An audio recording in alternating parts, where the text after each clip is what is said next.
Recently, mysterious oceans have yielded quite a few lost treasures. No, we're not talking about gold or pearls. It's something far more valuable. Near Sicily, divers found a 2,500-year-old shipwreck hidden just 20 feet below the surface. It's so ancient that experts aren't sure what it was made of. That takes us all the way back to the time full of political intrigue, conflict, shipbuilding, and discovery. But first, wait. The remains of the boat were only 20 feet below the surface?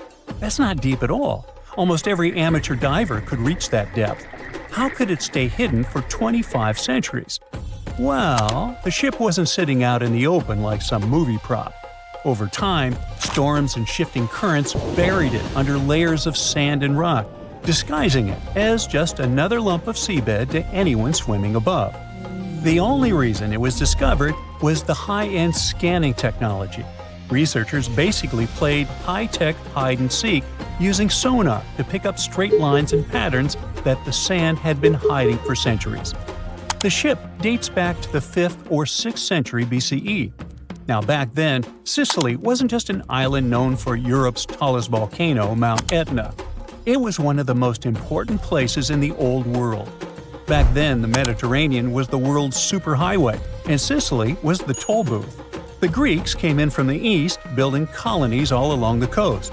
The Carthaginians pushed in from the west, fresh out of North Africa. Cities like Syracuse became powerful, while Carthage backed its own rival towns. This led to plenty of standoffs, alliances, and even some naval battles, since controlling Sicily meant controlling trade routes. Back then, trade was everything: olive oil, wine, fancy ceramics, and metals. The Greeks and Carthaginians were competing for about 350 years.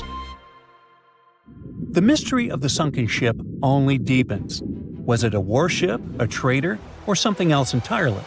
We don't know who built it or what the cargo was. Archaeologists aren't even sure what type of wood it was built from. That's how fragile and degraded it is. What they do know is that the hull was built using a super rare on-shell technique. Normally, ships start with the frame and then planks go on top. But not this one. The builders joined the planks edge to edge first, like a giant wooden puzzle, and added the ribs for support afterward. This method was only used for a short period in Greek shipbuilding, which makes the Sicily wreck an incredibly rare glimpse into some cool naval experimentation, which might also point to the ship's origin. But that's not the only thing. Divers also found several anchors nearby. Two of them were iron anchors shaped like upside-down T's, which probably came from the 7th century CE, more than 1,000 years after the ship had sunk. This means that there is still more to uncover. The ship isn't some random lucky find. It's part of something called the Kawakana Project.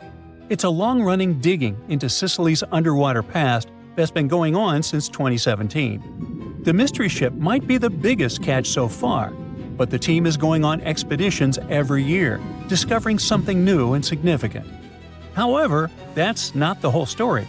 We have 3 more recent findings worth discussing. First up, let's head west across the Mediterranean to Spain, where an almost identical story played out. Off the coast of Murcia, archaeologists pulled out something incredible: a 2,600-year-old Phoenician ship called Marzaron II. Divers actually spotted it back in the 1990s, but instead of lifting it right away, the team decided to let it stay in place.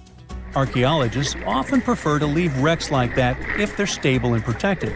Better to have an old shelf stable than to crumble it by moving it. Well, that worked until last year, when the sand started shifting, leaving the wreck exposed to waves, current, and decay. That's when archaeologists gave up and carefully lifted it plank by plank, like uncovering a dinosaur skeleton, only to piece it back together. However, here's the important part. Unlike most similarly old wrecks that crumble into pieces, Marzaron II is remarkably well preserved from bow to stern. The Phoenicians who built it were legendary sailors and traders. Long before Rome, these folks were cruising around the Mediterranean bringing cedar wood from Lebanon. They also traded glassware, wine, olive oil, and their priciest item, purple dye. It was so expensive that only the rich could get their hands on it. They might have been the first to use the North Star for sailing, letting them cross waters that others were too scared to sail. Now, let's jump continents to Africa, off the coast of Kenya. Here, archaeologists may have uncovered a wreck tied to one of history's most famous explorers, Vasco da Gama, a Portuguese sailor who, in 1498, became the first European to reach India by sea. That single trip opened the direct spice trade route between Europe and Asia, making Portugal rich and powerful. The ship in question is believed to be the São Jorge, part of Vasco da Gama's famous final voyage. Records say it sank off the Kenyan coast during a storm, and the wreck divers found under coral reefs seems to be of the right era. If confirmed, it could be one of only 8 Portuguese ships from that time still resting in the Indian Ocean. It's like stumbling across one of the missing chapters of a book about the age of exploration. Unlike the Spanish wreck, this one hasn't been lifted out of the water. It's still lying there.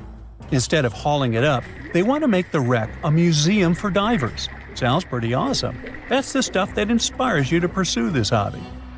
If you think these finds only happen to professional archaeologists, well, you're wrong. Because the next discovery wasn't made by a team with advanced sonars and stuff. Nope, it was made by a dad and his 5-year-old daughter on a simple fishing trip in Wisconsin. What they found might be the George L. Newman, a wooden schooner that had been lost since 1871. That year, the ship ran aground in heavy smoke from the Peshtigo fire in Wisconsin, the deadliest wildfire in history. But it happened on the same day as the more famous Chicago fire, so we didn't hear about it. Anyway, for more than 150 years, everyone assumed the Newman had been lost forever. But moving sands revealed the remains, right there beneath the shallow waters of Lake Michigan. It might not hold sailing secrets, but it's another time capsule, this time from American history. Anyway, to bring this story to a close, what was the oldest shipwreck ever discovered? Well, back in the 70s, some divers exploring near the Greek island of Dokos stumbled upon what turned out to be the oldest known shipwreck in the world. Unfortunately, the ship itself didn't make it. Everything made of wood, like the hull, as well as ropes, was long gone. But what remained was cargo. The seabed was scattered with hundreds of clay pots, vases, and other ceramic pieces, all from around 2700 to 2200 BCE. This era is known as the Early Helletic period, a time when pyramids in Egypt were still under construction. Along with the ceramics, archaeologists found stone anchors and millstones, as some of the first proof humans were trading by sea. So even though the Dokos wreck doesn't have intact planks or masts, it shows us something bigger. Humans were sailing and trading far earlier than many once believed. It's not treasure in the pirate sense, but in terms of history, it's priceless. In the end, it turns out the ocean is basically one giant storage unit for human history. Unlike what you can find underground, you know that there's a tragic story behind a ship sinking. These wrecks could tell us how people lived, traded, and traveled. And the best part? With today's underwater robots and scanning gear, we can explore the ocean in ways divers alone never could. There could be fleets of forgotten ships down there, each with a different tale about the civilization it came from.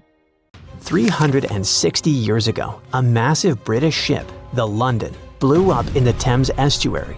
The tragedy took over 300 lives, including the sailors and their loved ones. No one knows exactly what led to all this, but scientists are finally getting close to the truth.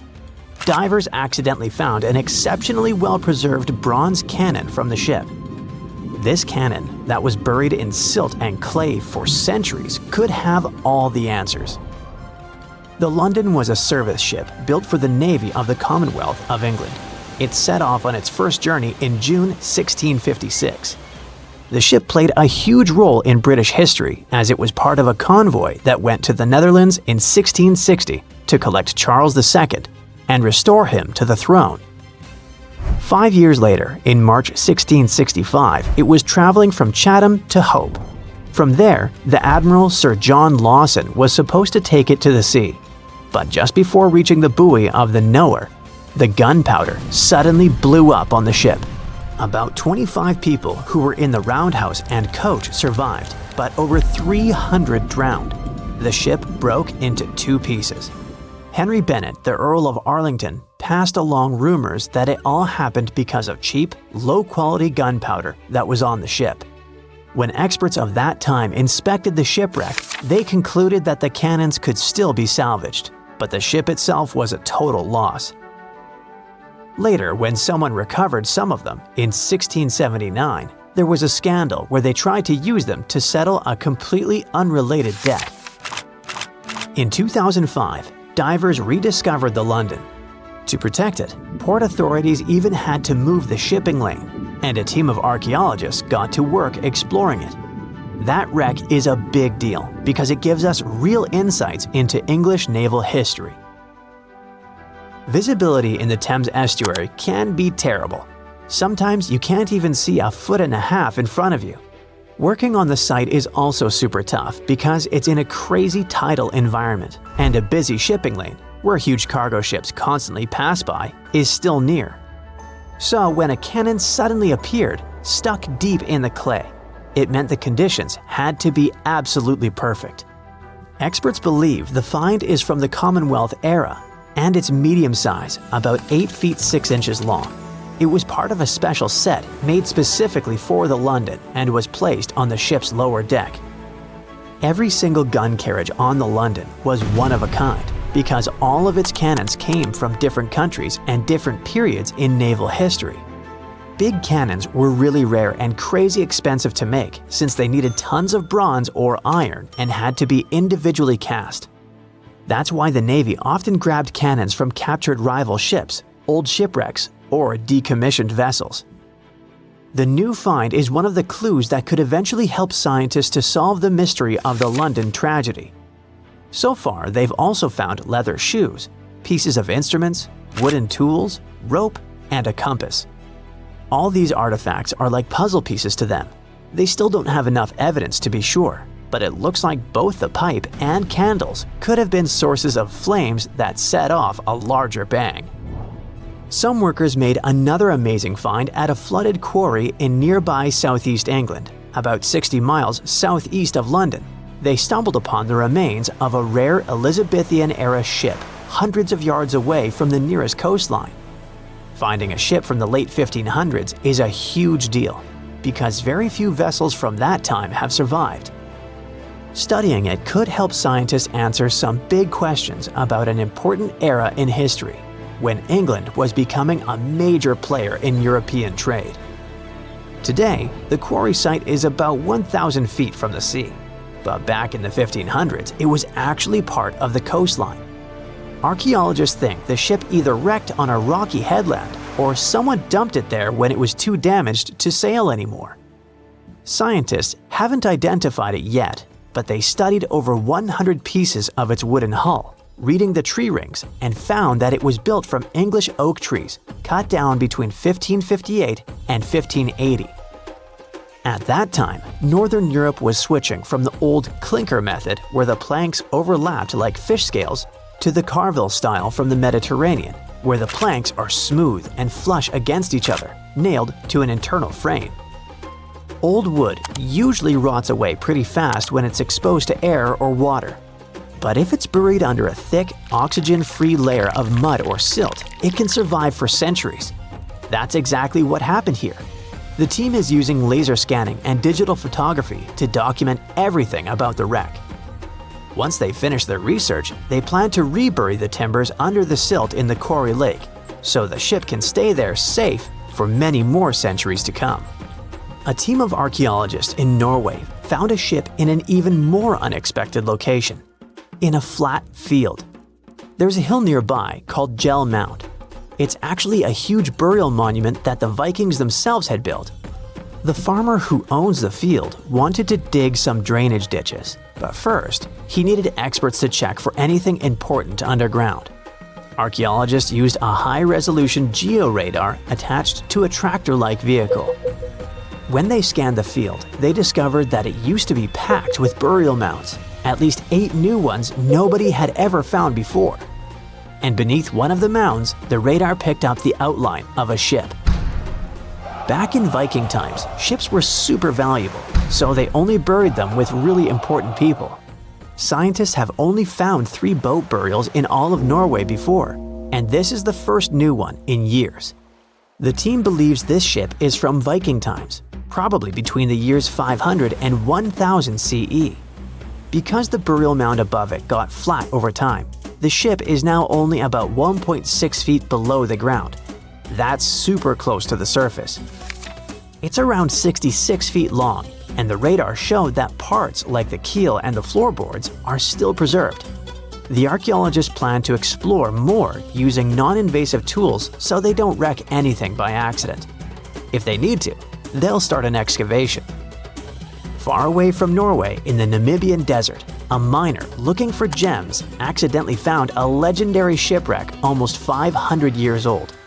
The workers called in an archaeologist to check it out, and they thought it must have been the remains of a Portuguese trading ship, the Bom Jesus, that had mysteriously vanished in the 1500s. The Bom Jesus had left Lisbon loaded with treasures, aiming for India. But somewhere along the southern tip of Africa, a brutal storm slammed it into the Namibian coast. The ship smashed into rocks, broke apart, and disappeared under the waves. When archaeologists explored the wreck, they found parts of the ship scattered across the shore and buried under thick sand, which actually saved the remains from rotting away. They even discovered treasure, over 40 tons of cargo that had spilled out of the captain's chest underwater when the hull broke. There were cannons, swords, fabrics, tools sailors used to navigate by the stars, and most impressive of all, 1,845 copper ingots, solid pieces of metal weighing 16 to 17 tons in total. Scientists could even read the old trademarks stamped on them, revealing they were made by a mega-rich German trading company. And then there was the real jackpot. More than 2,000 gold and silver coins from all over the world, Portugal, Venice, France, and the Moorish states, plus 105 giant elephant tusks weighing about 2 tons. The tusks were likely on their way to become luxury goods like jewelry and fine carvings. DNA tests later showed the ivory came from West African forest and savanna elephants. They didn't find many bones though, which means the crew either managed to escape or were lost forever at sea. A ship filled with gold and other treasures worth over $13 million was found in the middle of the Namibian desert after almost 500 years. The worker who found it was actually looking for diamonds, but ended up with something way more valuable for history. There were some blocks of copper, some wood, pipes, and elephant tusks. The miners called for an archaeologist, who soon realized it wasn't a disturbed beach like they thought, but a shipwreck. All evidence showed that it was a Portuguese trading vessel, Bom Jesus, that went missing in the 16th century. Experts believe it was a special kind of ship that was bigger, stronger, and better than older ships from Portugal and Spain. These ships were built to take Portuguese explorers on long trips to distant places like India, China, and Japan, and come back with tons of cargo. The Bom Jesus was likely carrying treasures from Lisbon, Portugal, to Western India. But it looks like on its way around the southern tip of Africa, near Namibia, a big storm pushed the ship too close to the shore. The ship hit a rock, tipped over, and broke apart, sinking into the ocean. Archaeologists found treasure from the captain's chest under the water, which probably fell out when the ship's wooden hull broke. They also found pieces of the ship scattered along the shore, likely from the violent storm and later by construction in the area. The storm must have been very fierce, but they didn't find many bones, which means most of the crew may have survived or were lost at sea. The ship was split into 3 sections and incredibly well preserved, thanks to the thick layers of sand that covered it and prevented rot. Archaeologists who studied the wreck discovered over 40 tons of cargo. There were cannons, swords, blocks of metal like lead and tin, fabrics, and tools that sailors used to navigate the stars while traveling across the ocean. The most exciting discovery was 1,845 copper ingots, weighing as much as 16 to 17 tons altogether. Those copper ingots, or pieces of pure metal, are still in great condition because the hull of the ship and layers of sand protected them from ocean water. The scientists even managed to read the trademarks on them on site and learned they were made by a super wealthy German trading company.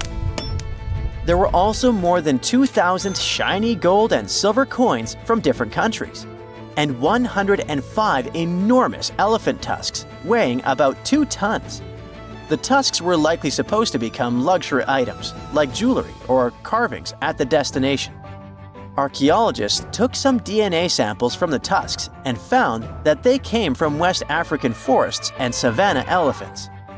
Researchers were lucky that the ship was found in a restricted diamond mining area. No scavengers were able to get their hands on the treasures. The Bom Jesus remains the oldest and most valuable shipwreck that was ever discovered off the western coast of sub-Saharan Africa. Another shipwreck recently found by accident was buried under a 10-foot tall sand dune near the Caspian Sea. Some people call it the world's largest lake, and it has water levels that rise and fall over time because of the changes in weather patterns. These changes can move sand and uncover things like this shipwreck and other treasures along the coast. As the dune slowly disappeared, the ship started to show. Before digging it out, scientists worried that waves from the sea might damage the wreck. To protect it, they built a wall using thousands of sandbags to keep the waves away. When the ship was uncovered, they discovered it was a 3-masted, 92-foot-long merchant ship with a strong double hull. Wood samples showed the ship was built in the 18th to 19th century using trees like Scots pine, spruce, and larch from the Volga River area or the Caucasus. They even found buckwheat and plants from the same region, which were probably traded or used to feed the sailors. It proves that the ship was part of a group of merchant ships that once sailed the Caspian Sea. An amateur fisherman who was 20 feet under the sea off the coast of Turkey noticed some huge metal remains. He had an underwater camera, so he made footage of the discovery and took it to scientists. They immediately started an investigation and learned that it must be a shipwreck from the first decades of the 20th century. It could be one of the Ottoman Empire ships that had an important mission to deliver supplies, but disappeared without a trace. Scientists got permission to study this Black Sea wreck in detail to learn more about its mysteries. They're hoping to find its shipyard documents to find some answers, as the ship itself is in terrible condition and is tricky to work with. Robot submersibles that belong to an oil and gas company noticed hundreds of intact ancient storage jars sitting on the seabed in the eastern Mediterranean. Experts think those jars are 3,300 years old. This makes the find the oldest shipwreck from the deep sea. The jugs were probably used to store oil or other agricultural products like fruit. This proves that the people who made them organized maritime trade and had incredible navigational skills. It looks like the ancient mariners managed to traverse the Mediterranean Sea without a line of sight to any coast. All they could see was the horizon, so they must have used the sun and other stars to find their way. Off the coast of Sicily, under 20 feet of sand and rock, archaeologists found a shipwreck so old that they aren't even sure what materials were used to build it. They think the ship is from the 5th or 6th century BCE, which means it's over 2,500 years old. This ancient ship wasn't alone. Researchers also found 2 iron anchors shaped like an upside-down T from around the 7th century of the Common Era, and 4 stone anchors from prehistoric times nearby. One of the stone anchors was broken and may have had wooden pieces attached to help it hold on to the seafloor. They figured out that the ship itself was built using the on-shell technique. The wooden planks of the ship were connected so tightly that they could support the ship on their own, with extra beams added just to make it stronger. Sadly, the ship's wooden hull is very fragile now because tiny sea creatures that eat wood have damaged it over the years. Scientists are being extra careful as they study it to make sure it doesn't fall apart. This discovery is such a big deal because it was built during a time when Sicily was super important for trade Back then, the Greeks and Punics were trying to take control of the seas long before Rome became the ruler of the Mediterranean. By studying this ship, scientists hope to learn more about how people traveled and traded in those ancient times. One more shipwreck, this time off the coast of Kenya. Could be from Vasco da Gama's final voyage. This Portuguese explorer was the first European to reach India by sea around the Cape of Good Hope. Local fishermen discovered the shipwreck in question in 2013. When an underwater archaeologist came to check it out, he found some treasures at the spot: elephant tusks and valuable copper ingots. If this find really has to do with Vasco da Gama, then it must be from the 16th century. It was the year of his third and final voyage to India. Da Gama led a huge fleet of 20 ships, one of which was the São Jorge. Most of the ship is hidden under layers of coral, and a whole team of scientists are carefully digging trenches to find parts of the ship's wooden frame and hull. A Portuguese archaeologist just discovered a bunch of sunken ships filled with gold, including a Spanish galleon with 22 tons of gold and silver. This much gold today is worth about $2 billion, and this is the money from one ship alone. Archaeologist Alexandre Monteiro made this discovery almost by accident. He was studying some documents when he found some information about a ship that went missing in 1615, and he decided he wanted to find it. After many years, Alexandre found not just this specific ship, he actually discovered 8,620 shipwrecks in the waters of Portugal alone. Out of this number, 250 are gold-filled shipwrecks, a discovery that would make any Jack Sparrow shake in his boots. Most of these ships went down for boring reasons like the weather, but sometimes they were destroyed in battles, which may or may not have been super epic. They were carrying gold and other treasures from the New World to Europe, and of course, everyone wanted a share. Alexandre had been studying historical shipwrecks for 30 years now, so he has discovered many ships that went down in somewhat glorious ways. In 1816, for example, a ship of one of the richest men in Portugal sank in Australia, with an insane amount of 66,000 silver coins. This was the first ship from Portugal to ever plunge in the waters of Australia. The bad news is that these ancient sunken vessels, filled with riches and epic stories, are not so easy to reach. They're deep down in the ocean and covered by sand. You could still try, but that would be stealing part of a country's history. And you wouldn't want to be that person, would you? Naturally, Portugal was not the only country that explored the seas back then. The coast of Europe is packed with sunken ships filled with gold. In fact, there are about 1 million historical shipwrecks underwater right now, and the treasures abandoned under the sea might be worth around $60 billion. It's an insane amount of money, but let me tell you that these gold-filled sunken ships aren't really worth the hassle. There are many stories of maritime treasure discoveries that turned into insane lawsuits and even long jail time. Our first story starts in 1746, when a violent storm crashed a ship called Prince de Conti near an island in Brittany. The ship was filled with tea, ceramics, and 100 gold ingots.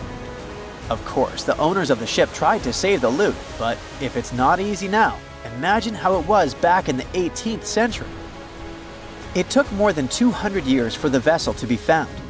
It finally happened in 1975, when a group of French men discovered it and decided to take pretty much every valuable thing they could find. Now, I said these things were not worth the trouble for a reason. In France, if you find anything that can be historical, you must declare it to the local authorities within 48 hours. Fail to comply, and you will be committing something known as a crime.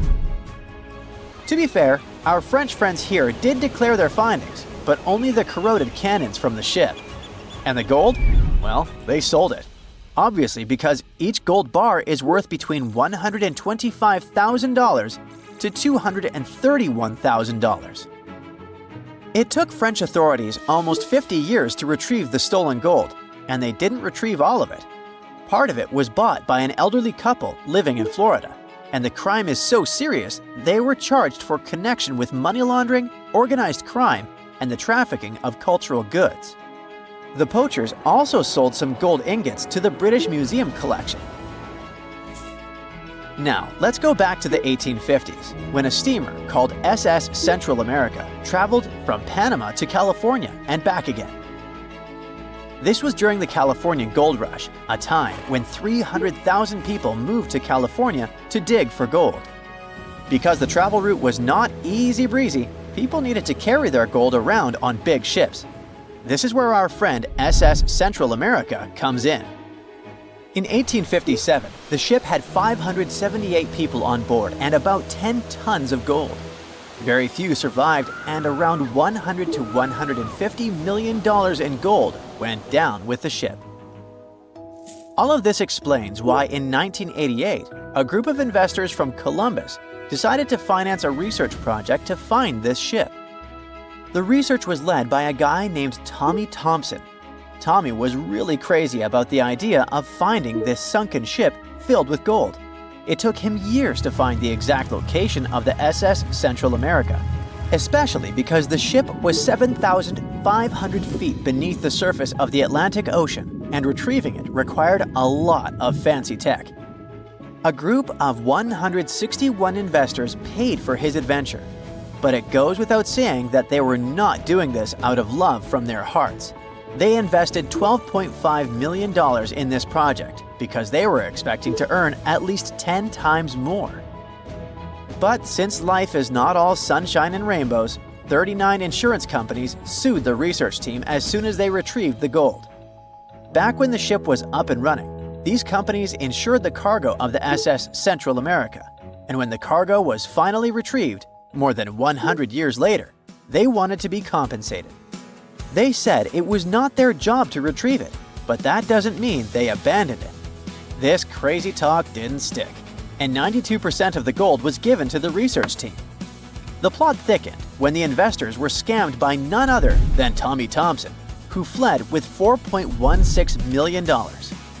He also had 500 gold coins, but he's not telling a soul where they are. Nonsense like this is the reason why most countries have rules to protect cultural properties. And yes, sometimes shipwrecks can be a cultural property. Obviously, there are many maritime treasure discoveries that happen without breaking any laws. The SS City of Cairo, for example, was a steamship that submerged in 1929 with 2,000 boxes of silver coins weighing 122 tons. A company called Deep Ocean Search retrieved the coins from a depth of 17,000 feet, which is 4,500 feet lower than the Titanic. 34 million pounds went to the UK Treasury, and the Deep Ocean Search also got a share. The good news here is that some of the coins can be bought by collectors, legally. Paying for a treasure is probably the closest you can get to an underwater archaeology find. I know, all I did was destroy your piracy dreams. But while raiding gold-filled shipwrecks may be a crime in most countries, or just financially impossible for us mere mortals, not all hope is lost. There is about $771 trillion worth of gold lying on the ocean floor, and it doesn't have an owner. It's like an underwater gold mine, except the gold is in the water. You know how the water of the ocean is salty? Well, the gold gets mixed with the minerals in the water, so it's not like you stumble upon a gold nugget on the beach. Each liter of ocean water has 13 billionths of a gram of gold, and it's very difficult to extract such tiny particles of gold from the water. But that doesn't mean people haven't tried, and of course, there's been a scam here too. In the 1890s, a guy claimed he had invented a thing that would suck gold from the seawater. When he got enough money, he fled the country with the cash. If you really want to get some gold, you could try to extract it from the Earth's core, which has 1.6 quadrillion tons of gold. There's 16 times more gold in the Earth's core than what humans have mined in the whole of history. No hoax involved here, because nobody has dared to go down there yet. With archaeologists discovering gold-filled sunken ships out and about, maybe we can make our own maritime treasure discoveries, or at least save enough money to buy some silver coins. If we're happy enough finding a few bucks we forgot about in our pockets, just imagine stumbling across $13 million in a place you'd never expect. That's exactly what happened to a group of diamond miners working in the Namibian desert. In 2008, they found this incredible treasure inside a shipwreck that happened over 500 years ago, and the story behind this abandoned vessel is packed with mysteries. It all started back in 1533, when the Portuguese built this special trading ship. This model was believed to be a part of a newer class of vessels that were bigger, more efficient, and tougher than the ones that came before. Portugal really needed that, since they were dominating trade all over the seas at the time.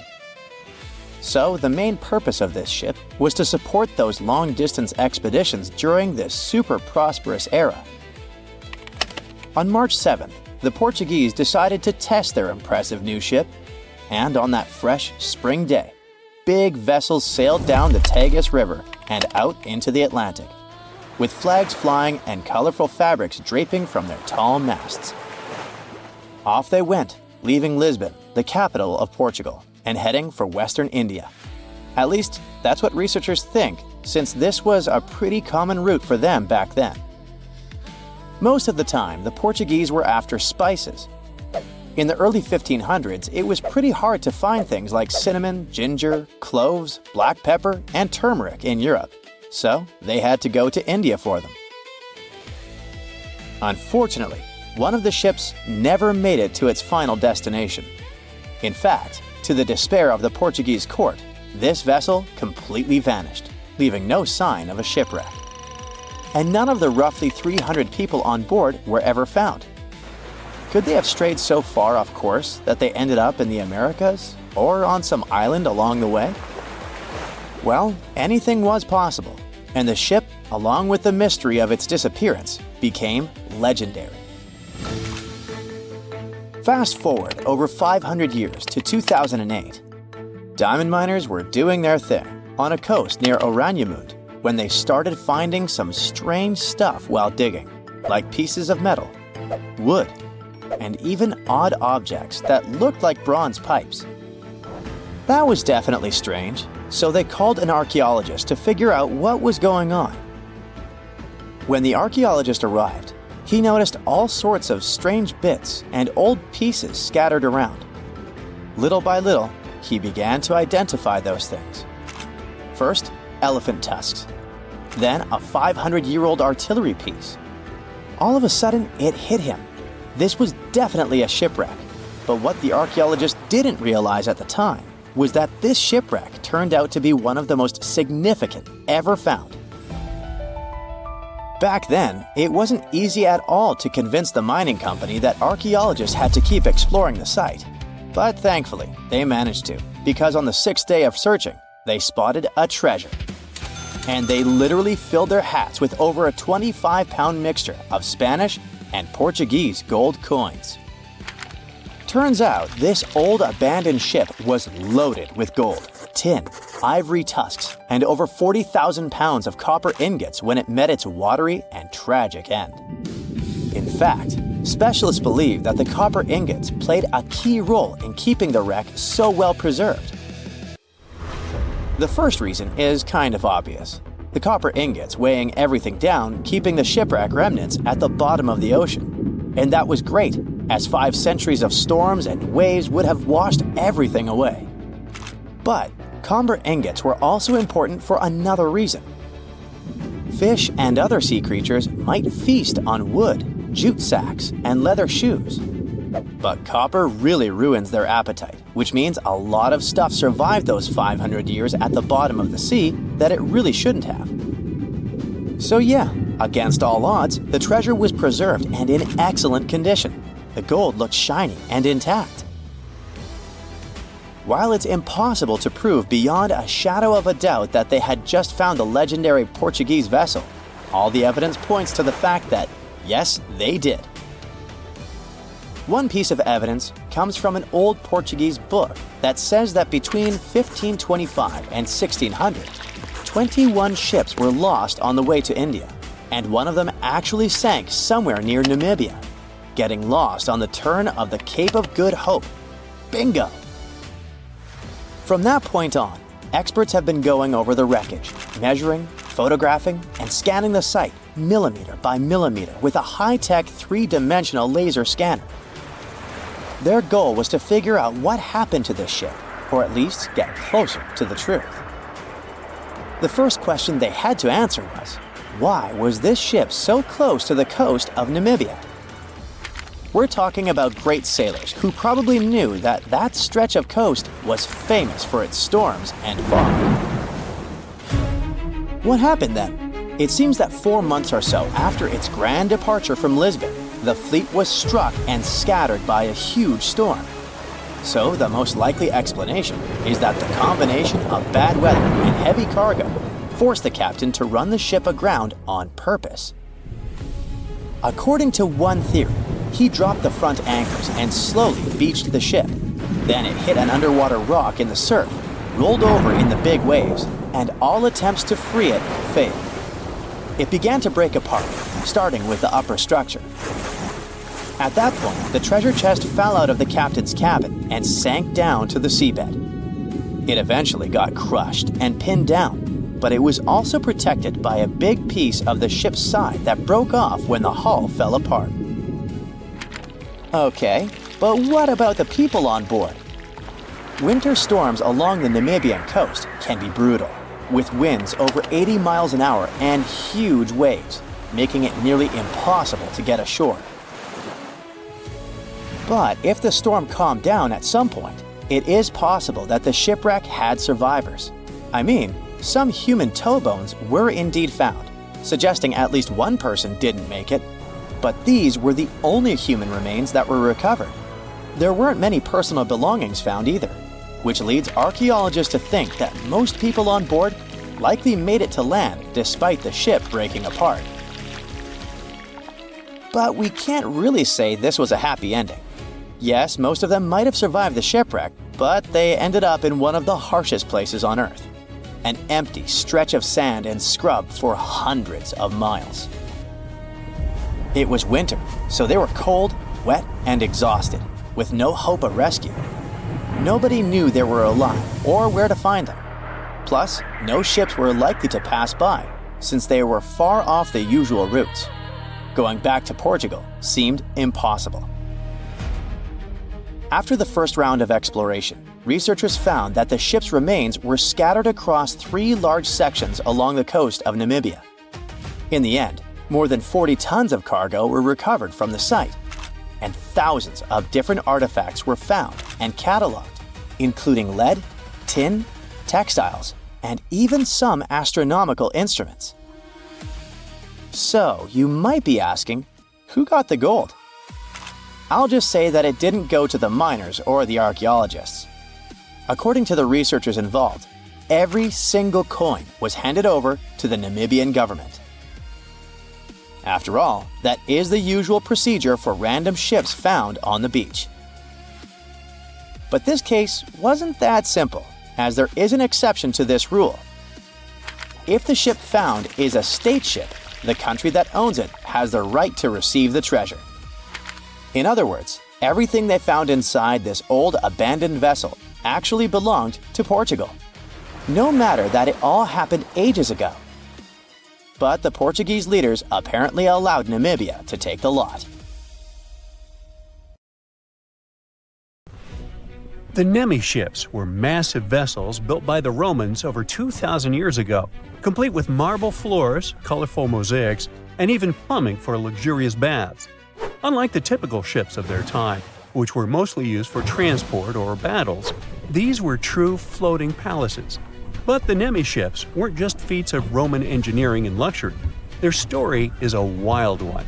Lost, found, and lost again, these vessels became the focus of a mysterious saga that's puzzled historians for centuries. The first strange thing about them is related to where they were found.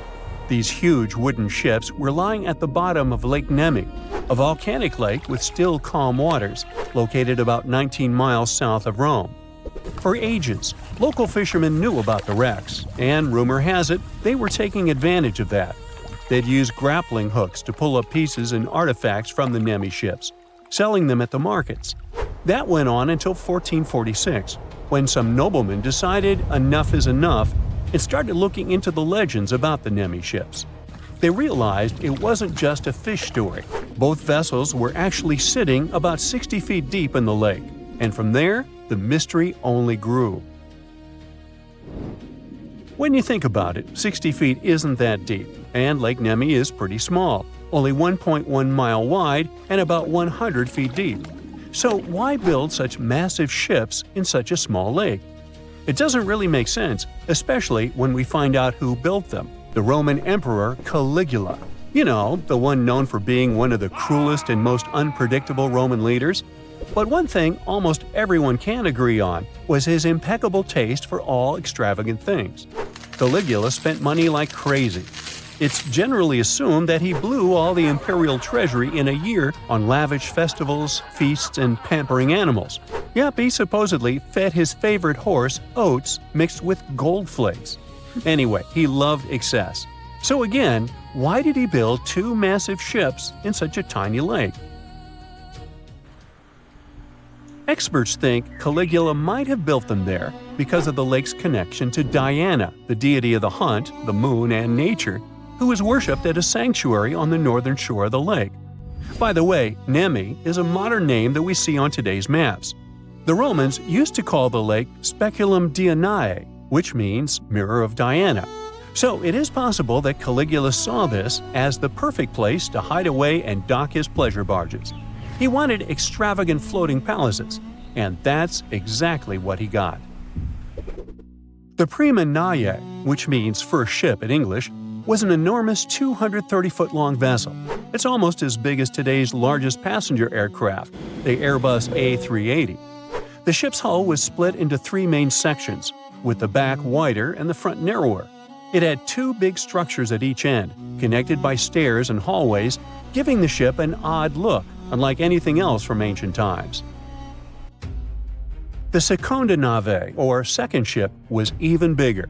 It was in deeper water and farther from the shore, making it harder for people to reach it, which also helped preserve it better.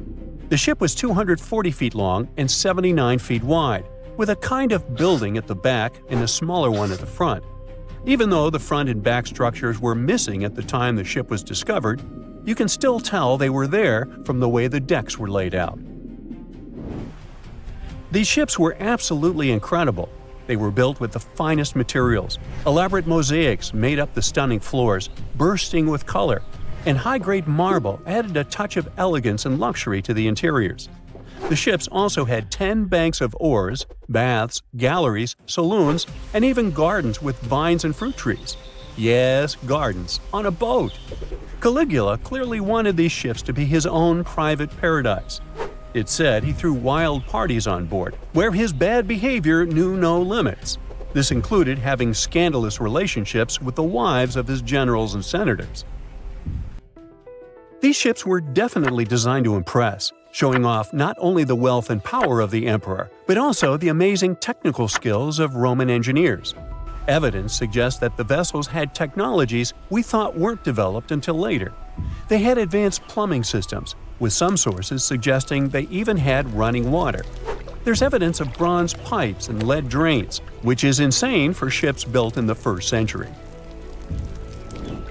Another thing is that wooden beams were covered in lead to keep away shipworms, those tiny mollusks famous for tunneling into and digesting wood. But the engineers' efforts were a bit pointless in this case, since shipworms don't live in fresh water. There's also a theory that one of the ships had a rotating platform. We still don't know its exact purpose, but it may have been used for the revolving presentation of a statue, probably of Diana, or for entertainment purposes, like guests enjoying their meal while slowly spinning and taking in the view. Who knows? All of these findings have led experts to believe the ships were mainly built for recreation or ancient rituals, or maybe both. Basically, the true purpose of the Nemi ships remains a mystery because there is no solid historical documentation talking about it. Now, even though these ships were technological marvels, they didn't last long. They had only been in use for about a year before Caligula's reign ended. Eventually, the ships were damaged, filled with stones, and sunk to the bottom of Lake Nemi. This brings us back to the story of their discovery. In 1446, they confirmed the wrecks were there, but no one could get them out. Then, in 1929, Italy's leaders decided to drain the lake to rescue the ships. So they pumped out 65 feet of water. It took years to get them out of the mud, but the second ship was finally raised in 1932. During the excavation period, archaeologists found a bunch of precious artifacts from the wrecks. Little by little, vast anchors, bronze decorations, and marble statues came up from the depths, along with fancy oar rings, bronze joints, and copper roof tiles. The cost of these ships must have been astronomical. Recovering the memories and artifacts of Roman times was a very important thing at the time, so taking the ships out of that lake was a huge win for Italy. In 1936, they decided to build a museum to showcase the wrecks and let people visit. But their story took a tragic turn. As you probably know, this was a time really messed up by global conflicts, and Italy was no exception. In 1944, a fire broke out at the museum, destroying the ships and all the important archaeological contents. Okay, so we may never know for sure who started the fire, but we do know the largest ancient ships ever discovered were lost in it. Only some bronze pieces, a few charred timbers, and some other artifacts that were stored in Rome survived. But just like a phoenix, the vessels came back from the ashes thanks to a lot of hard work in rebuilding. After the restoration work, the museum in Nemi was reopened in the 1950s. If you ever visit it, maybe you can see a part of a green and red mosaic floor from one of the ships, which, funny enough, got lost at some point and was used as a coffee table in a New York apartment for over 50 years. With all the tragic twists in the Nemi ship story, who knows? Maybe there are still pieces of these floating palaces hidden in different parts of the world. Strange things occur in the cold waters of Antarctica. One of these things happened to a ship called Jenny. It was a small schooner whose history began in 1822. The boat and its crew set sail and disappeared a year later. For 18 years, the ship was considered sunk. People forgot about it, but in 1840, the vessel reminded the world of itself. That year, the whaling ship Hope sailed through the Drake Channel in Antarctica. The crew members noticed a ship among icebergs. It was the schooner Jenny. It was floating slowly in the dark, with no signs of life. The captain of the Hope, Mr. Brighton, gave the order to approach the mysterious vessel. They thought it was some creepy ghost ship, but as they came closer, they noticed crew members on the deck. The sailors of the Hope called out to them, but received no answer. This time, it became clear that something terrible had happened to the Jenny. When Brighton boarded, he realized that the Jenny crew members weren't missing. They were here. Frozen people stood like statues. Brighton went down to the lower deck and found the captain. He was sitting frozen at the table, holding a pen. Brighton looked at the logbook. The last record was made on May 4th, 1823. The captain wrote that he was the only living member of the crew. They spent 71 days without food. It seemed that the ship got lost in the sea because its captain went off course or sailed into an iceberg, but no one knew for sure. After that, nobody ever saw the Jenny again. According to rumors, the crew of the Hope abandoned the frozen ship and left it to drift in the cold waters. According to other rumors, this whole story is fiction. The story of the Jenny was described in a German magazine in the middle of the 19th century. Still, there was no further evidence of the ship's existence. Already in our time, Cambridge University decided to explore the case of the Jenny. The researchers discovered that one of the crew members of the Hope, who didn't disclose his name, told someone the legend of the frozen ship. Someone shared the story with another guy, and it was published in a German magazine called Globus. And that's all. There was no other evidence. One of the most famous ghost ships was the Mary Celeste, and there's no doubt about its existence. The history of this vessel was documented in court. People wrote about it in newspapers. But the most exciting thing is that the ship continued to be used even after 10 people disappeared from its deck. The history of the Mary Celeste began in Canada in 1861. When it was first built, the ship was called the Amazon. It changed captains several times, and it also hit some rocks. The boat was sold, bought, then sold again, repaired, and sailed under the name Mary Celeste. In 1872, it had a new captain, Benjamin Briggs. He was a decent, brave man with a lot of experience in navigation. He had a beloved wife, a daughter, and a son. When he went on his last voyage, he took his wife and daughter with him, and his son stayed in America. In November of 1872, the Mary Celeste sailed from the port in New York with 10 people on board and disappeared. 8 days later, another ship, the Dei Gratia, also left New York and followed the same route. Dei Gratia's captain, David Morehouse, noticed the Mary Celeste and immediately realized something was wrong. The ship was moving too freely, as if no one was controlling it. The captain tried to contact the crew members, but no one answered him. Then, together with other sailors, he climbed aboard the Mary Celeste. The ship was in good condition. There was no damage. The hold was slightly filled with water, but it could be easily pumped out. Everything seemed fine, but one lifeboat was missing. The crew members' valuables were in their cabins. The cargo was in the hold. The supplies of water and food were untouched. Judging by the records in the logbook, the ship was caught in a storm, but it was not too strong. Other ships also sailed through this storm, but nothing bad happened to them. The last record was dated November 25th, and it claimed that everything was fine. The sails of the Mary Celeste were slightly damaged, but perhaps it happened after the crew had disappeared. The whole ship was in excellent condition, but what made the people leave it? Part of the crew of the Dei Gratia stayed on board the Mary Celeste to bring it to dry land. Everything went well. They delivered the ship to the closest port. Next, the captain of the Dei Gratia appeared before the court and told about what had happened. However, the prosecutor and the judge didn't want to believe in the story of the Mary Celeste. They were sure the captain got rid of the ship's crew to get money for its cargo. According to the maritime laws of that time, if you found a ghost ship with valuable cargo, then a substantial part of this cargo belonged to you. So, many people thought that David Morehouse decided to earn some money. This version seemed to be more valid than the one about the mysterious disappearance of 10 people. Fortunately, no one accused the captain of committing a crime. They thanked him for his service and gave him a monetary reward.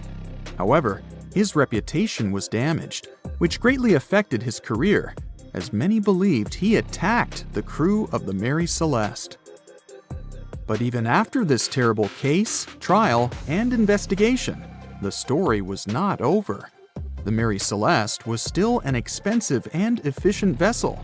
It sailed several times, but then one captain crashed it into the reefs to get insurance. The court revealed this deception and accused the captain of intentional property damage. The story of the Mary Celeste became famous all over the world. People began to build their theories, realistic and not. Someone believed the ship had sailed through the Bermuda Triangle, but this version was quickly refuted, as the route of the Mary Celeste passed thousands of miles away from the Bermuda region. Did the Kraken or another giant monster attack the ship? Nope. Since the boat was found in almost perfect condition, there were no signs of a struggle. One of the most popular versions was that the crew of the Mary Celeste stole some valuable cargo and sailed to Spain on the rescue boat. However, those who knew Captain Benjamin Briggs said he was a good, honest man. Besides, he had a son in New York, and Briggs would never leave him. A more thorough investigation revealed that a series of accidental circumstances could have caused the disappearance of the ship's crew. Before its last voyage, the vessel delivered coal. Perhaps the pump intended for pumping water got clogged with coal after that, and when the ship got into a storm, the hold filled with water and the pump broke. The captain couldn't understand the amount of water because numerous barrels in the cargo hold blocked the view. Benjamin Briggs assumed it was dangerous to stay on the ship during a storm, so he evacuated with the passengers on a lifeboat. Perhaps they were close to land and decided to sail there, but the storm intensified and overturned the boat. Also, one record in the log journal said that the chronometer was faulty. It was a device that helped to determine your location at sea using longitude. Briggs got lost and didn't know which way to sail. The storm was strong, and he couldn't determine whether the ship would sink. Perhaps Briggs decided to leave the ship in a rescue boat when he saw the coast of the Azores. The uniqueness of this ghost ship case is that, unlike many others, you can investigate it yourself. There's a lot of information about the Mary Celeste on the internet. There are documentaries and research articles. Perhaps you'll be able to notice something that others haven't seen and solve the mystery of the disappearance of 10 people. They say nothing is ever lost, and it's true. Let's discover ships frozen in time. The first one is truly fascinating. Here, the Antikythera shipwreck. It's a Greek trading ship from the 1st century BCE. It's located on the east side of the Greek island of Antikythera and at the merging point of the Aegean and Mediterranean seas. Around 2,000 years later, in 1900, a group of Greek sponge divers discovered the wreck. They were going to Tunisia, yet they were forced to find shelter from a storm on a nearby island. Since they couldn't go anywhere due to the storm, they decided to look for sponges until the weather got calmer. One of the divers discovered the shipwreck at depths of around 130 feet. Imagine someone going for a sponge hunt, but getting out to the surface with archaeological treasures. The captain of the sponge boat talked to the Greek officials about what they had found. The officials sent 2 ships to the wreckage. The salvage operation was successful, and discoveries are now in Greece's National Archaeological Museum in Athens. The findings included 3 life-sized marble horses, jewelry, coins, and hundreds of works of art, including a 7-foot-tall Colossus statue of Hercules. Among these treasures, Antikythera ephebe, a bronze statue of a young man, caught more attention. Because the ephebe doesn't comply with any familiar iconographic model, and there are no known copies of his type, he held a spherical object in his hand. Scholars have different theories of who that person could be, but they are not in a consensus yet. More than 70 years later, Jacques-Yves Cousteau and his team went to the area and recovered hundreds more artifacts and the remains of 4 people. Interestingly, they discovered a complex set of interlocking gears, capable of predicting the movement of the sun, moon, and several planets. The mechanism can also show the times of solar and lunar eclipses years into the future. Think of this Antikythera mechanism as an early computer calendar, to plan significant events like agricultural activities, religious rituals, and Olympic Games. These artifacts found in the Antikythera wreckage are some of the most important findings in modern archaeology. Just the Antikythera mechanism itself has changed our perception of the limits of ancient technology. The mechanism has a sophisticated design and was made over 1,000 years ago. After all these amazing discoveries, experts believe that the wreckage site has remained largely unexplored and is mostly because of its location and the landscape of the seafloor on which the ship rests. The wreck is too deep for scuba divers but too shallow to use something like a submersible. A survey made on the seafloor in 2012 showed evidence of a second wreck about 800 feet to the south. It's clear that this area has a lot to offer humanity. What would happen if those sponge hunters didn't go to the area? Scientists found a shipwreck in Antarctica at the bottom of the Weddell Sea 107 years after it sank. The name of the ship was Endurance, and it was the lost vessel of Antarctic explorer Sir Ernest Shackleton. Scientists who laid eyes on it decades later say it is among the greatest undiscovered shipwrecks ever. That is why they filmed the whole discovery. The video shows the remains of the Endurance and proves it is still in remarkable condition. It has been sitting in 10,000 feet of water for over a century, yet it looks like it sank very recently. So the story goes like this. The ship was crushed by ice and sank in 1915. Shackleton and his crewmates had to escape by themselves in small lifeboats. From then on, it was all about survival. Shackleton imagined to get his crew to safety, then the ship sank. Yes, this is a pretty impressive story, but why did scientists prize this ship? Firstly, Shackleton's Imperial Trans-Antarctic Expedition sailed to make the first land crossing of Antarctica. Yes, the crew was trapped in ice, but the intention was important.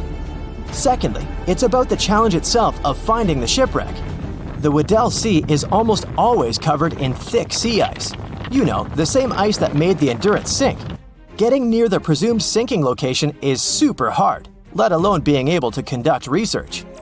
Experts of the modern expedition team foresaw the time when the lowest extent of Antarctic sea ice would come using satellite images.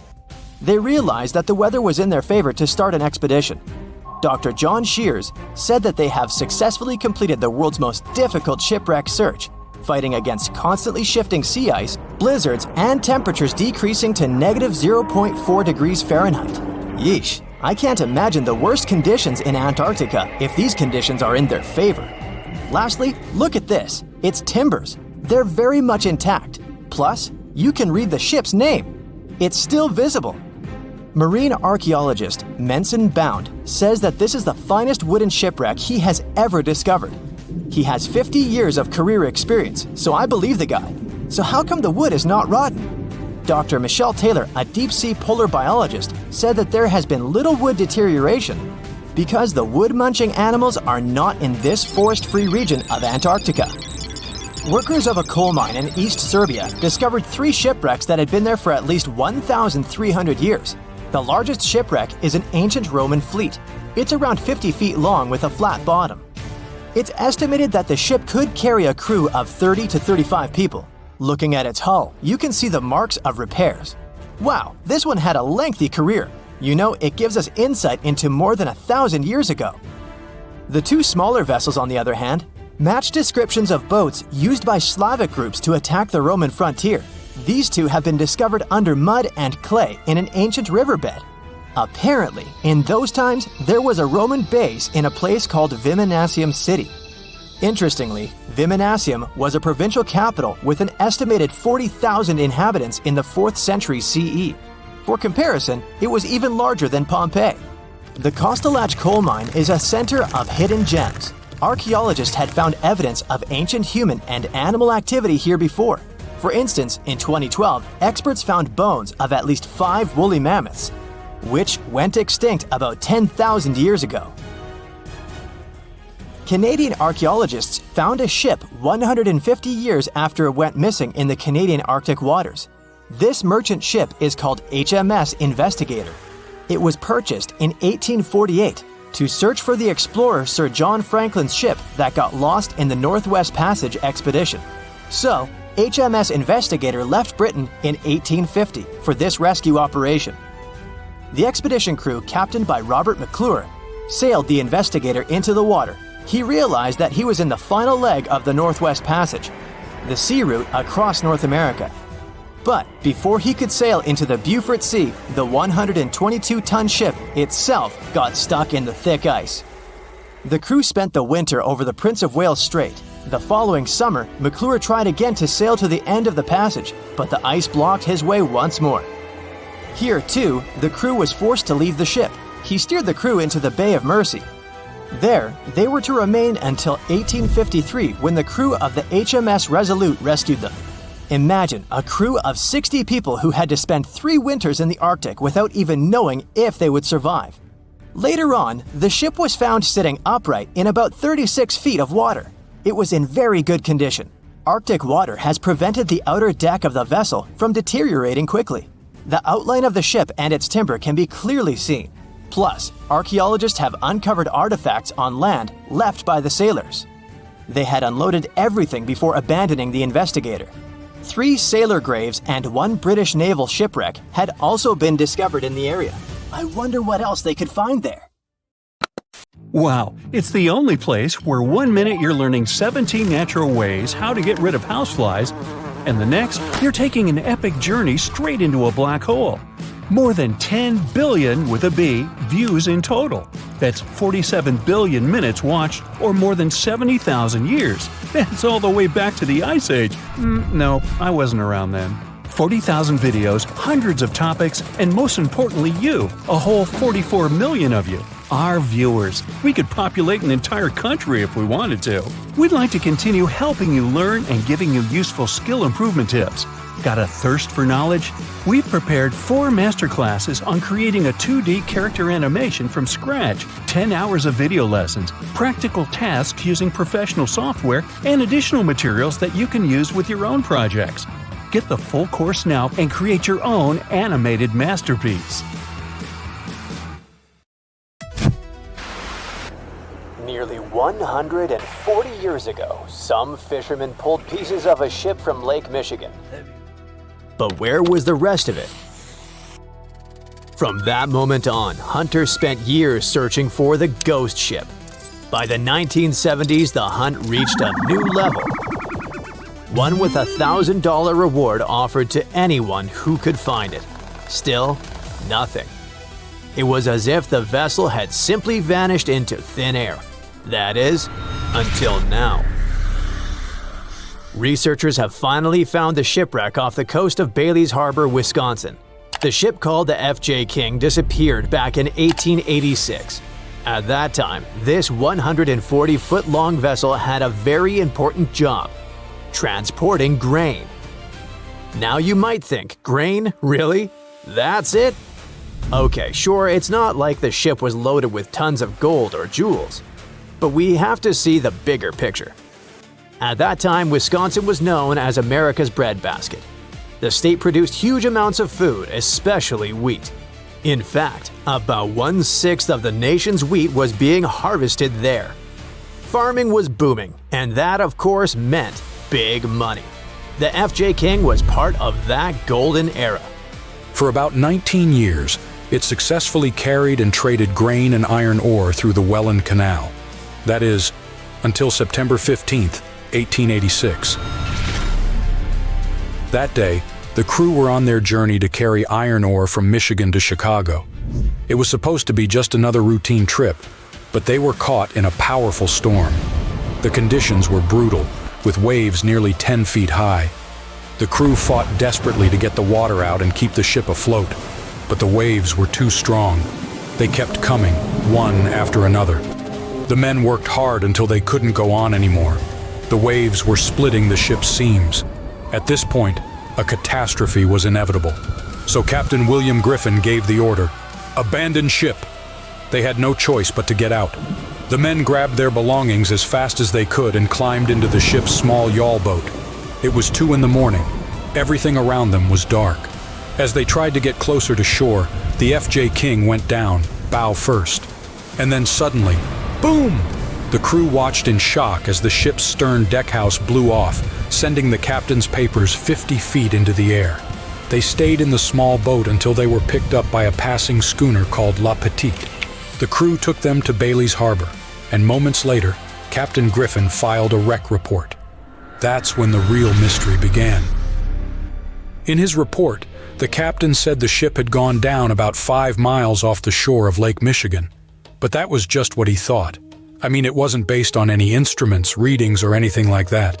It was just what he remembered from that night. A week later, though, a local lighthouse keeper spotted the masts of a schooner sticking out of the water, much closer to shore. He reported it to a nearby newspaper, and that's when people really started asking questions. Could that be the F.J. King? Even though they had a solid lead, it didn't take them anywhere. No one could find the boat. Days passed, then months, then years, until 2025. That's when an investigator named Brendan Baylod decided enough was enough. He gathered a team of about 20 scientists and historians to finally track down this historic shipwreck. They dug through hundreds of original documents about the ship and the day it went down, piecing together clues and narrowing down the area where it might be. Many experts were like, "Man, just let it go." And to be fair, they had every reason to feel discouraged. After all, that whole area had already been searched over and over. There was just no way the ship could still be out there. But Bayod didn't give up. Okay, truth is, he also thought it was a long shot. But working to find the ghost ship had other perks. His team wanted to get some hands-on experience with a brand new super advanced sonar. With that in mind, they set out on their mission, heading to Lake Michigan on June 28th. Okay, great. But where do you even start? First, Bayod had to clear something up. Back when the wreck happened, who was actually telling the truth about the ship's location? The captain or the lighthouse keeper? Getting that answer would point them in the right direction. Then, Bayod thought about something that might have already crossed your mind. How could the captain really know where they were? It was pitch black. He'd just been struggling to keep his ship afloat. He couldn't see much. He was exhausted and probably hungry. He definitely wasn't thinking straight. That's when the investigator realized the lighthouse keeper's directions were probably more accurate. Thankfully, he found the newspaper article from 1886. You know, the one I mentioned earlier, where the lighthouse keeper gave a more specific detail about where he'd last seen the ship's masts. What the investigator did next was draw a 2-square-mile grid around that location, and the team decided to map the lake bottom inside that grid using their fancy tech. So, there they were, aboard the Shoreline, a tour boat that usually carries sightseers along the peninsula. But that day, they didn't really expect to find anything. Their only goal that afternoon was to test their new side-scan sonar, one with much greater capability than the previous model the crew had been using. But then, after about 2 hours of searching, something strange happened. The sonar was sending out sound waves to map the dark floor of Lake Michigan when it started to act a little differently. And as the images began to stitch together, they revealed a shape that was impossible to mistake. A ship. Bingo. They'd found it. Turns out the wreck was less than half a mile from where the lighthouse keeper had said it would be. At this point, some of the crew had to pinch each other. They couldn't believe their eyes. They were shocked, not only because they'd found the ship so quickly, but also because of how well it was preserved. You see, the investigators were hopeful, but they also thought the ship would be shattered into pieces. After all, it had been carrying iron ore, and the weight of all that metal could have torn it apart even more. But no. To everyone's surprise, the hull was almost completely intact. Sure, the front right side was crushed, but the rest of it was pretty much there. The investigators even found the crew's belongings and kitchenware scattered across the lake bottom. Once they got over the shock, they called in archaeologists to examine the site and create a 3-dimensional model of the wreck. This is the 5th major shipwreck Bayod and his team have found in the last 3 years, but the truth is, this region is full of mysteries still waiting to be uncovered. The F.J. King is just one of around 6,000 ships that were damaged or destroyed in incidents across the Great Lakes during the 1800s. And it's estimated that hundreds of these wrecks still remain hidden at the bottom of Lake Superior, Michigan, Huron, Erie, and Ontario. Thankfully, discoveries like this one could become more and more common. In fact, more shipwrecks are being found today than at any other time in history. Advances in technology have made scanning the lake floor less expensive and more accessible, not just for professionals, but for amateurs too. And the profile of these modern-day shipwreck hunters has changed. Now, they're more often searching for wrecks for their historical value, not just to find treasure. Another project that could help uncover even more wrecks in the Great Lakes is called Lakebed 2030. It could change everything, as its goal is to map the entire lake floor. And right now, only about 15% has been explored. That means the Great Lakes might still be hiding their biggest secrets, and that, at the very least, is super exciting. It's June of 1857. A fierce storm slams into Geechin Bay, Australia, and rips apart a Dutch ship weighing 800 tons. Part of the crew tries to escape in a small boat, but only 9 of the 25 men on board survive. Now, many years later, researchers believe they found this long-lost gold rush shipwreck. Yep, this ship is tied to one of the most dramatic high-stakes chapters in Australia's history. We're talking about the shipwreck of Koning Willem de Tweede, a vessel built back in 1840. This historic ship discovery is a big deal since it's now considered a real treasure in the world of underwater archaeology in Australia. Let me tell you why.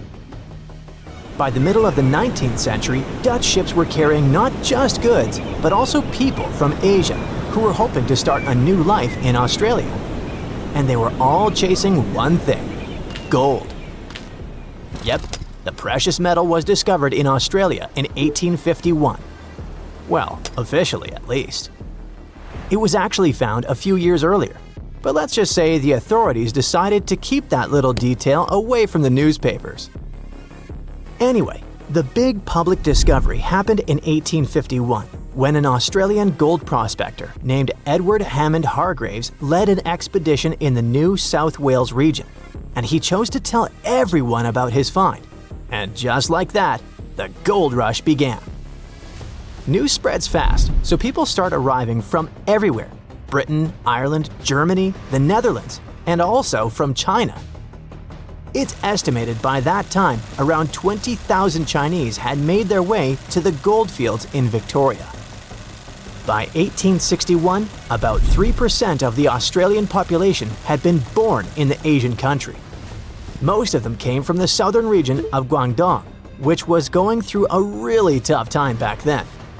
They'd been through it all: foreign invasions, massive floods, serious food shortages, you name it. Many people had lost everything. Their money was gone, their homes destroyed. They couldn't even afford a bite to eat. There was no clear way out of the poverty they were stuck in. But then, word started to spread. There was a goldfield somewhere in a distant British territory. They heard stories from people all over the world going there, that it was peaceful, full of opportunity, and that the land itself had everything you could need. It sounded like a dream. Before long, they began calling it Xinjin Shan, or New Gold Mountain. So, many scraped together what little they had left to reach Australia and start over. It was a shot at a better life, a chance to lift entire families out of poverty. But getting there wasn't cheap or easy. They had to travel in huge ships, and the average trip from Guangdong province took about 3 months to reach Sydney or Melbourne. At some point, Australian authorities decided to impose a tax on Chinese arrivals. Every passenger who disembarked at Victorian ports had to pay a £10 poll tax. So what do you think happened? The routes changed, of course. Instead of docking directly in Victoria, ships began stopping in Robe, a town in the southeastern part of South Australia. From there, people would walk about 250 miles all the way to the goldfields, just to avoid paying the tax. And this area is exactly where the Koning Willem de Tweede was discovered. Yep, our Dutch ship was found off the Robe coast, and it was one of many vessels that carried Chinese passengers to Australia. Now you can see why it's historically important, right? On the 16th of June, 1857, it brought around 400 people safely to shore so they could start their lives over. The ship itself didn't get a happy ending though. After dropping them off, it was supposed to continue its journey, but then a storm rolled in. So the ship had to drop anchor and wait it out in Geechin Bay. The weather kept getting worse.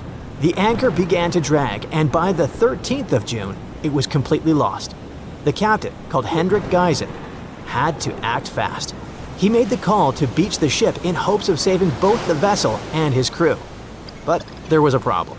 The ship ran aground on Long Beach, about 3 miles east of Robe, and it started breaking apart quickly in the rough seas. The rest of the story is tragic. 16 sailors drowned when one of the ship's small boats turned upside down. Only 9 men made it out alive. Captain Geisen stayed aboard the wreck. He eventually reached the shore by clinging to a cask. Thankfully, people who were on the beach managed to pull him out of the sea using a rope. A few months later, things from the wreck were sold to a local man in Robe named Jacob Chambers for £225, which was a pretty big amount of money back then. And that's because people were able to save a good amount of stuff from the wreck, like the bell, some doors, and wooden planks from the hull. Those doors and some of the timbers were later used to build the Caledonian Inn, a historic 2-story stone hotel that went up in 1859. As for the bell, it was supposedly used at Robe Primary School for over 100 years, but researchers aren't so sure about that part. What we do know is that most of the ship's remains were still missing, until now. After 3 years of hard work, a team affiliated with the Australian National Maritime Museum believes they have finally found the Koning Willem de Tweede. The project kicked off in April of 2022, and its main goal has been to search for, locate, and carry out an archaeological survey of the shipwreck's remains. To do that, they mainly used 2 tools: underwater metal detectors and a marine magnetometer, a device that detects changes in the magnetic field of the seafloor. Soon, this technology started picking up a bunch of anomalies in the area where the shipwreck was believed to be. And by anomalies, I mean weird signals. Clues that something might be buried under the seabed, probably hidden under layers of sand or mud. They believe those signals were coming from the iron parts of the ship's windlass. That's a big winch at the front of the ship used to pull up the anchors. Some of those pieces were sticking up slightly from the seabed, along with a partially exposed iron frame. They also spotted a well-preserved wooden plank underneath the windlass, which suggests that more of the ship's hull is still down there, just buried under the sand. So why do they feel confident that this wreck is the Koning Willem de Tweede? Well, basically for 3 reasons. First, the location. The spot where they picked up those signals lines up with historical accounts of where the ship went down. And it just so happens to be the only known shipwreck in that part of Long Beach. Second, the size. The cluster of magnetic signals roughly matches the ship's documented length, which is about 140 feet. Third and last reason, they found pieces of Chinese pottery from the 1800s right on the beach next to the site. When you put all those facts together, it basically screams Koning Willem de Tweede. That's why the team feels so confident they've finally discovered this historic ship. But even though they have good reasons to believe it, more research still needs to be done, so they're planning future visits to the site to keep monitoring things. The goal is to check the ship's condition and look for more parts of the hull or artifacts that might get uncovered as the seabed shifts over time. Let's hope they get lucky next time around.